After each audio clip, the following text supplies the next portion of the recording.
Nous, on est des enfants de la guerre. Je suis Anne Germain, troisième d'une famille de 4 enfants. Et donc, je suis née en 33, donc en 39, j'ai connu le début de la guerre, et en 44-45, la fin de la guerre. Donc vous êtes une enfant de la guerre. Donc je pense que je suis une enfant de la guerre. On ne peut pas comparer notre enfance avec une enfance normale.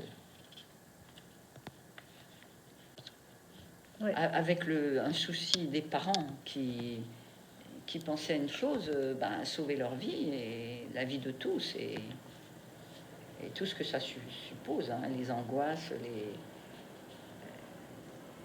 donc c'est vraiment une ambiance très spéciale. Tout près de la frontière du Luxembourg, et c'est surtout que c'était la limite Moselle-Meurthe-et-Moselle. Voilà. Autrement dit, la moitié de l'usine était cotée quand les Allemands sont arrivés, évidemment qu'ils ont annexé, elle était à cheval sur la partie annexée par les Allemands et la partie non annexée. Alors, évidemment, mon père travaillait là, c'est pour ça qu'on se trouvait là et on était aux premières loges. Mon père avait une maison de fonction, comme dans toute la sidérurgie, et cette maison se trouvait à 50 mètres de la frontière, de la cabine, la frontière. Alors évidemment,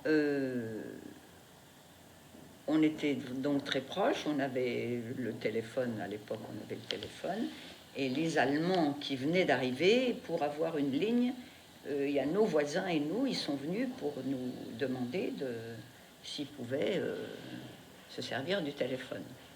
Bon, c'était difficile. Enfin, moi, je ne sais pas, j'étais petite, j'avais 10 ans. J'avais pas 10 ans, j'avais 7 ans. Et donc, ma mère et ils sont venus et ils venaient régulièrement téléphoner. Mais en fait, ils s'étaient arrangés pour avoir un peu des renseignements sur ce qui se passait dans la région. C'était l'époque des FFI, on les appelait les FFI. Il y avait ceux qui résistaient, il y avait les résistants, ceux qui collaboraient. Enfin, c'était vraiment... il y avait beaucoup de problèmes à ce moment-là.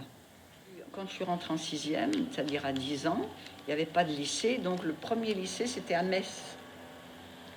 Et Metz, qui était à 15 km de Villerue. Donc je suis allée en pension là-bas. Mais comme Metz, c'était dans la zone occupée, donc tous les élèves, on parlait allemand, là, ils ont appris allemand. Et moi, quand je ne suis pas arrivée en 6e, je suis arrivée en 4e ou en 3e, je me suis trouvée avec des élèves qui parlaient allemand, surtout allemand. Pour l'histoire du départ, en 1939, la déclaration de guerre s'est faite fin 1939, et nous, on est partis en décembre 1939, on est parti dans le centre de la France, à Cuisery exactement, qui est à côté de Tournu, vous savez, Tournu, Mâcon, enfin toute cette région-là. Alors, pourquoi on n'était pas obligé de partir, puisque la guerre n'était pas encore déclarée. Mais mon père, qui savait que et il disait ici on n'est pas en sécurité.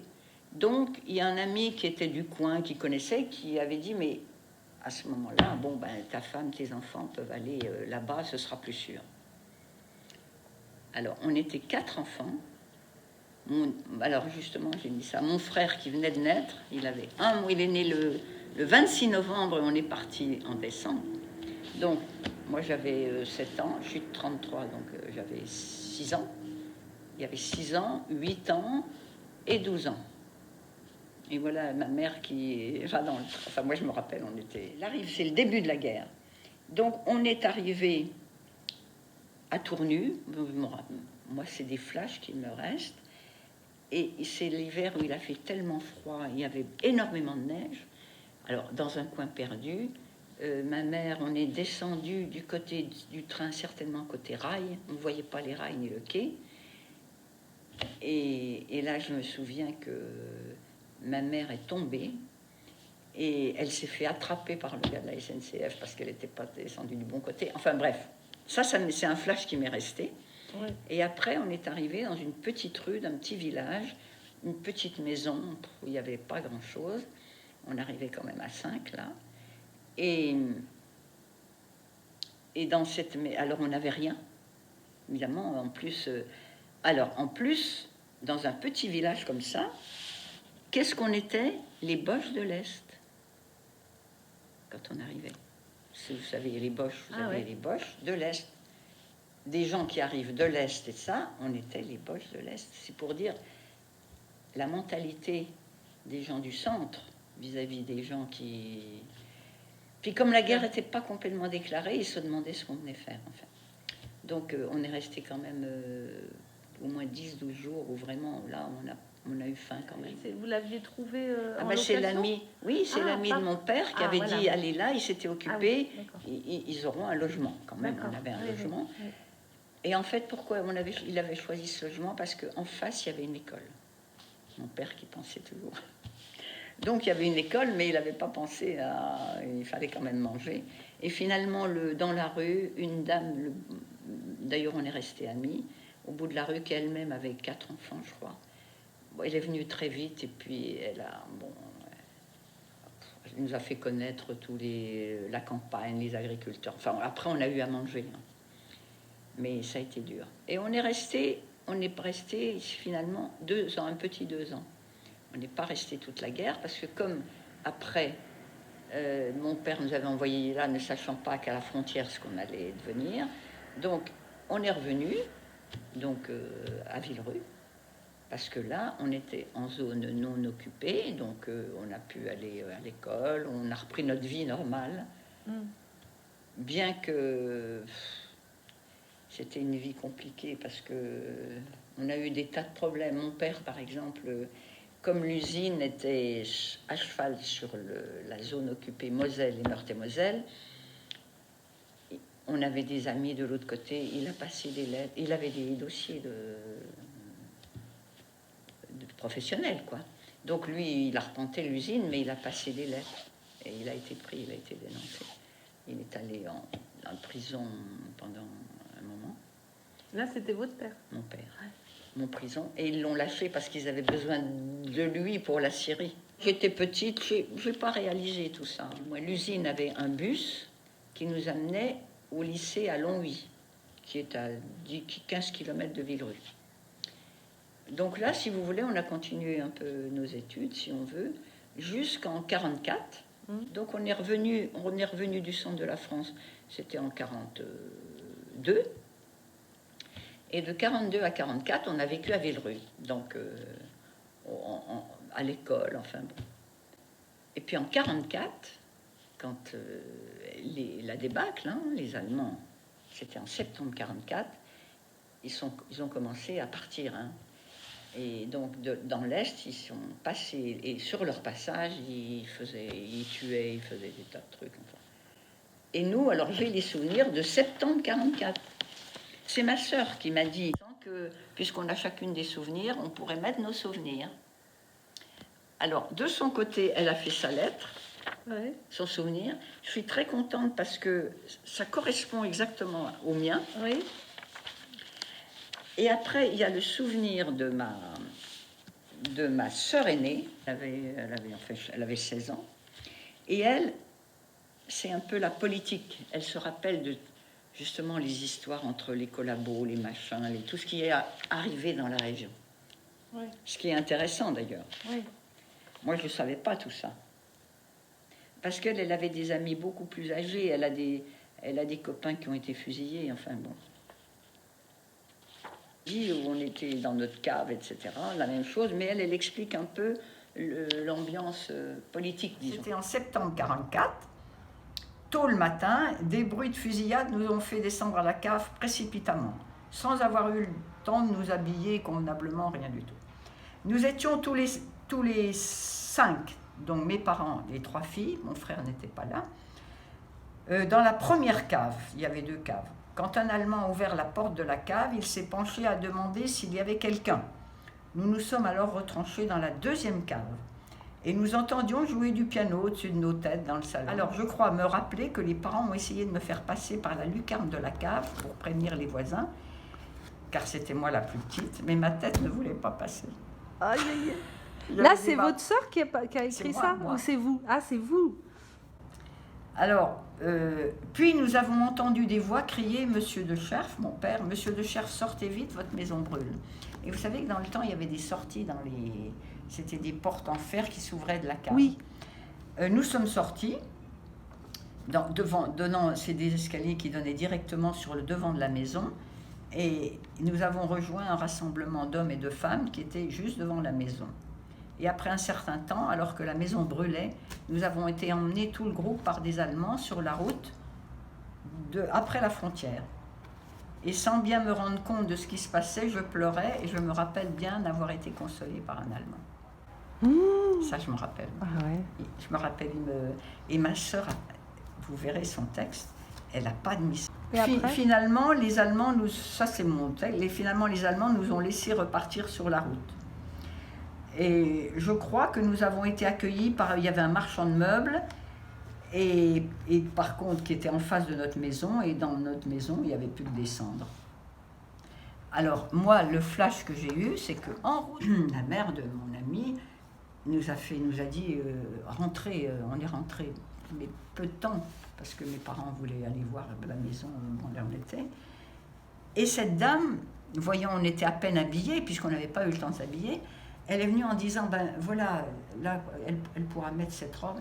Et c'était une robe de ma petite copine que j'adorais, bleue avec des smocks en haut, et voilà qu'elle me donne cette robe. C'est le flash que Ah, bah oui, c'est normal. Hein. Non, mais c'est drôle. Hein. Elle dit ici, je mets simplement, j'ai un souvenir qu'ensuite nous avons été logés à l'hôpital, dans 2 chambres d'hôpital. Et là, on a continué à aller à l'école, tout ça. Notre vie de famille était dans 2 chambres d'hôpital. En attendant d'avoir un logement de fonction, tel un troupeau, nous avons pris la route d'Audaltige, là. Certains ont pu s'enfuir durant ce parcours. Titane, moi on m'appelait Titane. Titane pleurait et, horreur, un Allemand osait la consoler. Voilà sa réaction, elle. Ah oui. C'est pour vous dire. Elle était plus âgée que vous. Presque 3 ans de plus. 3 ans de plus. Les maquisards de dernière heure tiraient encore. Ils tiraient sur le groupe et les Allemands qui nous emmenaient disaient si on entend encore de la fusillade, vous êtes fusillés. Enfin bref. Comme quoi on en est sorti. Et vous voyez, après, c'est moi qui mets ça. Donc après, je pleurais. Lorsque nous sommes arrivés ils nous ont emmenés devant le cimetière de la petite ville. Un officier allemand a déclaré le français d'un côté, les autres de l'autre. Et nous n'étions que 2 familles français, nos voisins et nous. Et ma sœur ajoute, elle, de son côté, elle met « Nouveau choc, maman nous a poussés du côté étranger d'une façon brutale. » Ma mère a voulu nous sauver la vie. Elle savait que les Français, on était fusillés. Ah ouais. Donc elle nous a poussés. C'est ma sœur qui l'a mis. Moi, je ne m'en rappelais plus de ça. Ah oui. Et après, moi, j'ai mis, il y a eu de grandes discussions entre les Allemands, si on allait être fusillés ou non. Parce que là, le colonel qui est venu, allemand, il y a un colonel qui est arrivé qui a dit, bon, laissez-les partir, parce que nos prisonniers sont vivants, ils n'ont pas été... Et la veille, donc ils n'ont pas été fusillés, les enfants, ils devaient être fusillés la veille. Les Français. Ils devaient fusiller les Allemands la veille. Et comme ils n'ont pas été fusillés, ça a évité que nous le soyons le lendemain. Et du coup, comme quoi notre vie tient un peu de choses. Parce que le colonel est venu, a dit laissez-les. Ouais, d'accord. Alors que les autres, côté allemand, eux, ils étaient déjà repartis, en liberté. Et nous, on n'était pas nombreux, on était, je sais pas, peut-être 20, 25, un peu plus, peut-être une trentaine. Et je vous dis, il y avait nos voisins et nous, on était une dizaine, côté français. Allô, Londres, etc. Non, mais mon père avait un métier. Ma mère était mère de famille. Oui. En fait, on vivait, mais nous, enfants, on ne se rendait pas compte, mais on voyait bien que nos parents étaient... D'ailleurs, j'ai un souvenir, on était dans la cuisine, et un jour, il y a eu une fusillade, il y a des balles qui sont passées... Et mon père, très calme, dit, bon, il faut déplacer la table de salle à manger. Il étudiait Et vous Non, êtes- mais on vivait quand même. On vivait, c'était le temps de guerre. Hein. Bah, attendez, on était trop petits, ils ne pouvaient pas expliquer leur... Moi, j'avais 7 ans. Ma Non, sœur- mais après, quand vous étiez adulte, ils vous ont expliqué comment ils l'ont vécu ou pas du tout? Ah non. Non? Donc, quand on est revenu, la guerre terminée, nous, on n'avait plus de maison, plus rien. On avait vécu 2 mois à l'hôpital. On nous avait donné des chambres. Et après, heureusement, mon père étant toujours à l'usine, on a eu de nouveau un logement de fonction. Bon. Et après, moi, je suis partie en 50 faire des études à Paris. Mais tout le monde est parti, les filles, mes sœurs, on n'était pas là. On est parti très vite après pour continuer nos études. Ouais. Et eux, alors attendez, c'était compliqué parce qu'en 50, mes parents sont partis mon père il a monté une usine en Colombie. Donc il a tout quitté, hein. Il a quitté la France, tout, ils sont quittés avec ma sœur aînée et mon autre sœur. Moi je suis restée, j'ai fini des études à Paris. Enfin on a eu, si vous voulez, on a eu une enfance, enfin, moi je voudrais dire maintenant, on a eu une enfance, une adolescence très mouvementée, protégée, si, parce que les parents ont tout fait, mais je pense qu'ils ne pouvaient pas nous raconter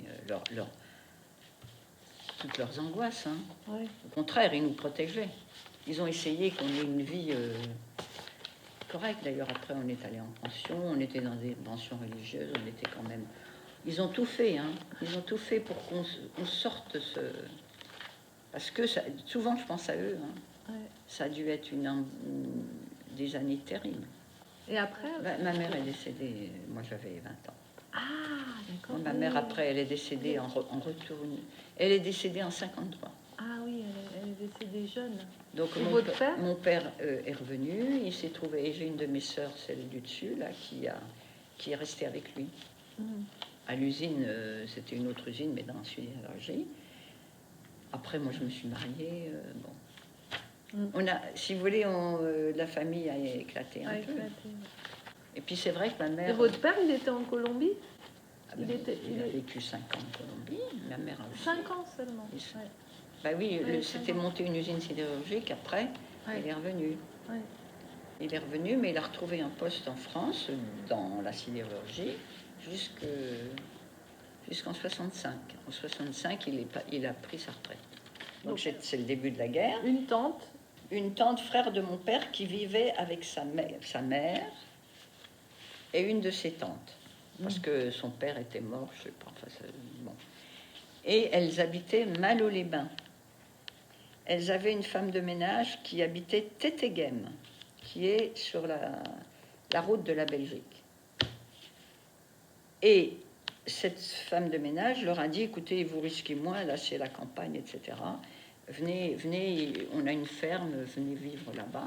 Elles sont parties et les Allemands sont arrivés par Tétéghem. Ils sont arrivés en France par la Belgique, la déclaration de la guerre. Ils ont tout bombardé. Et à Tétéghem, ma tante m'a raconté, c'est ce que par contre, elle m'a raconté ce qu'elle a connu. Ben, elle était à la ferme, ils ne s'attendaient pas à être bombardés. Et elle allait chercher du lait à la ferme voisine avec son pot de lait. Pendant ce temps-là, une bombe tombe sur la ferme. Elle revient, sa mère était blessée, sa tante était mourante. Et les Allemands, les Français arrivent, les soldats français arrivent, dépêchez-vous, on emmène tout le monde, etc. Et elle m'a raconté ça plusieurs fois, très tard. Elle a été, je ne sais pas combien, il n'y a pas si longtemps que, enfin si, parce qu'elle est décédée. Elle m'a dit, j'ai dû laisser ma tante. Ils n'ont jamais voulu, mais elle a exigé que sa mère parte avec elle. Et elle est décédée, je crois, 1 an après. Parce qu'ils étaient allés dans la gueule du lion, quoi. Oui. Enfin, c'est pour dire, il y a des choses comme ça, bizarres. Oui. Alors qu'à Dunkerque, leur maison est restée impeccable. Oui. À Malo-les-Bains. C'est pas de chance, hein. Donc, vous voyez, on est quand même une famille, on a été marqués. Hein. Mon père, de son côté, bon, il avait plus que sa mère, sa sœur. Du côté de ma mère, on était la même chose, tout près, à 15 km, donc, à la frontière. Et eux, ben, ils ont eu des tas de... Les Allemands bombardés, enfin bon. Enfin, on était là. Donc on peut comprendre aussi aujourd'hui ce que vivent les gens qui vivent la guerre. Ah aussi. oui. D'ailleurs, on entend souvent dire, moi personnellement, par exemple, j'ai horreur du gaspillage. Et j'ai des amis aussi, alors, je me demande est-ce que ça vient de la guerre. Je supporte pas que, même mes petits-enfants, j'ai toujours lutté contre ça, je ne veux pas qu'ils laissent quelque chose dans leur assiette, qu'ils en prennent moins, qu'ils en redemandent, mais on ne gaspille pas.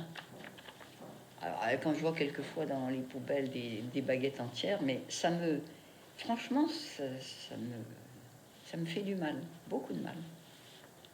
Bon, enfin... Oui, alors, est-ce que c'est vraiment, justement, la guerre? Je pense qu'on a eu quand même... Puis, les parents étaient là, bien que... Bon, il était là quand même. On voyait bien leur souffrance et tout ce qu'ils faisaient. Hein. Et en fait, j'ai su, elle est de la même année que moi, mais elle est suisse, elle a vécu en Suisse. Elle n'a pas connu, en fait. Tout le monde n'a pas connu la guerre. Hein.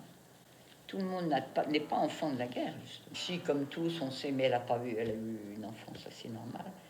Mais je pense que nous, surtout nous, qui étions à la frontière allemande, Luxembourg, tout ça, on a vraiment vécu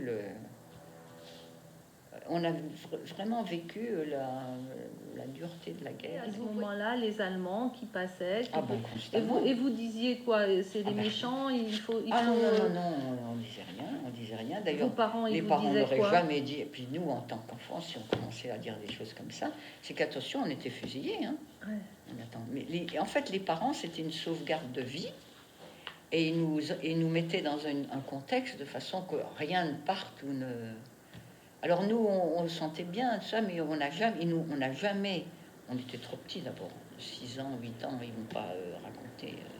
Même ma sœur aînée, peut-être, savait plus de choses, puisque dans ce qu'elle raconte, c'est plus... Mais nous, ma sœur juste, celle au-dessus de moi et moi, on ne peut pas dire on a eu les parents ne se confiaient pas nous, d'ailleurs ils ne savaient rien. Hein. Et quand il y avait savaient pas comment la guerre qui étaient emmenés, est-ce que... Ah mais ça, on a su ça bien, tout le monde a su ça bien après, on ne savait pas. Ah ben nous, il n'y avait pas de juifs. On n'était pas dans un pays où il y avait des juifs. Mais on entendait, moi j'ai des souvenirs, mes parents étaient peut-être plus au courant, mais par exemple, il y avait des gens, on savait que les gens, les juifs, il y en avait beaucoup qui sont partis au centre de la France, quoi. Dans des familles ou des... Mais alors ça, moi, j'ai aucun souvenir.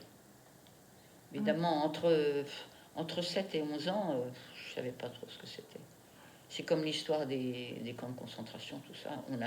On a su réellement bien après. Hein. On n'en parlait d'ailleurs pas tellement, hein, des camps de concentration jusqu'en 1944. Oui. C'est après que c'est sorti. Donc moi, je parle de vraiment la guerre. Hein. Ouais. 1939. La fin de la guerre a été déclarée en 1945, mais en fin 1944, nous, on a connu la débâcle des Allemands. Vous l'avez vécu, la fête là, non, on ne faisait pas la fête parce que les Allemands partaient, mais la guerre n'était pas finie. Ah, oui. Ils se sauvaient, ils ont tout brûlé sur leur passage, ils tuaient des gens, etc. Mais on n'était pas encore en paix. Parce que la fin de la déclaration de guerre, ça a été en juin 1945. D'ailleurs, j'ai des souvenirs. On revenait du lycée, c'est un bus toujours qui nous ramenait du lycée.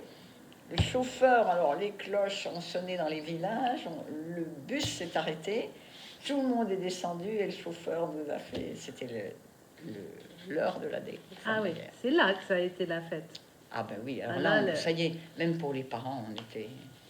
Sauvés. Alors, je vous ferai remarquer quand même que c'était en 1945, en juin, et moi je faisais ma communion, vous savez, on gardait la communion solennelle, c'était aussi peu de temps après, et on n'est, faut pas oublier, on est resté jusqu'en 1947 avec des tickets.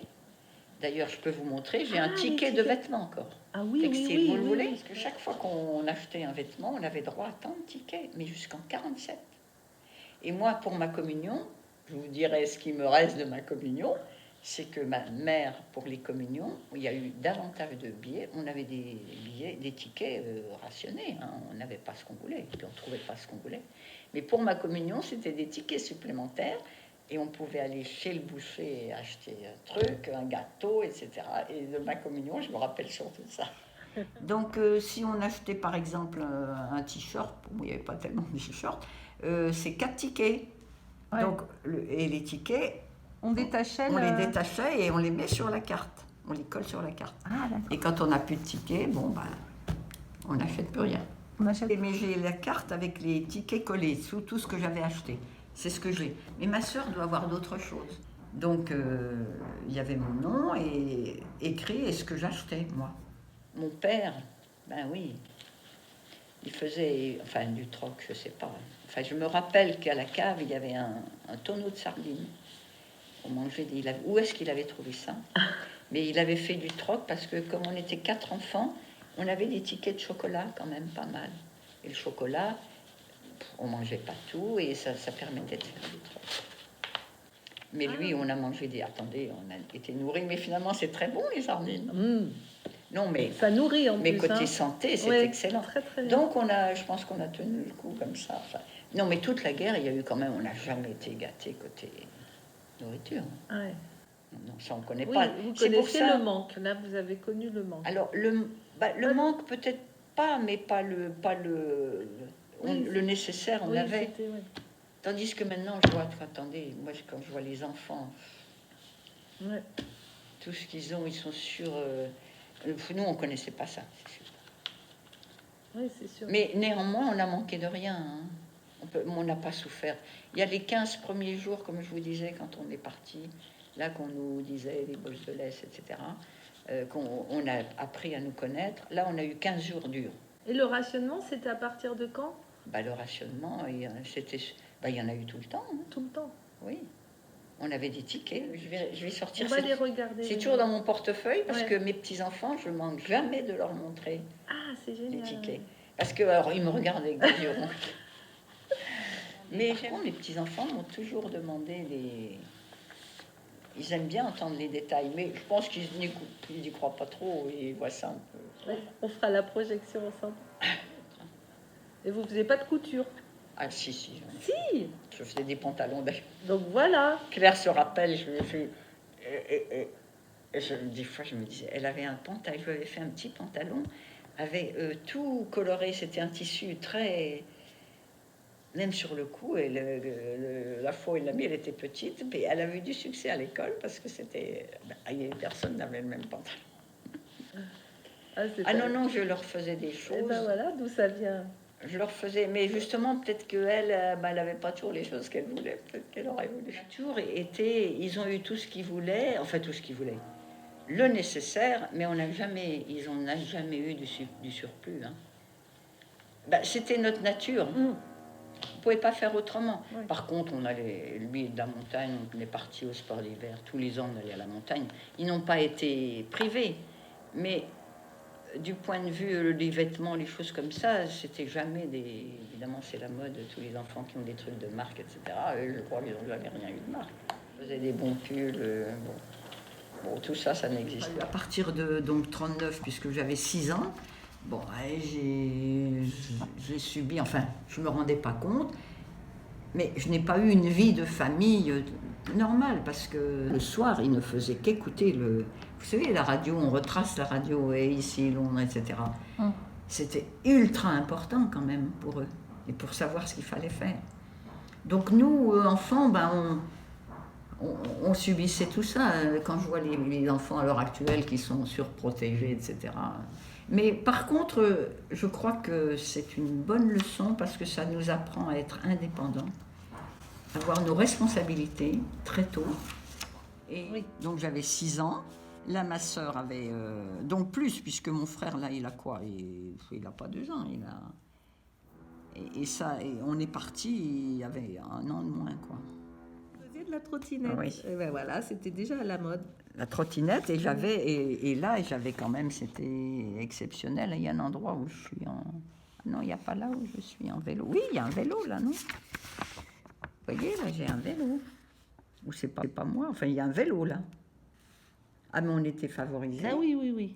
Enfin, c'est dur si on veut, mais ça donne des individus peut-être avec une certaine volonté, quoi. D'ailleurs. Donc je pense que je suis une enfant de la guerre.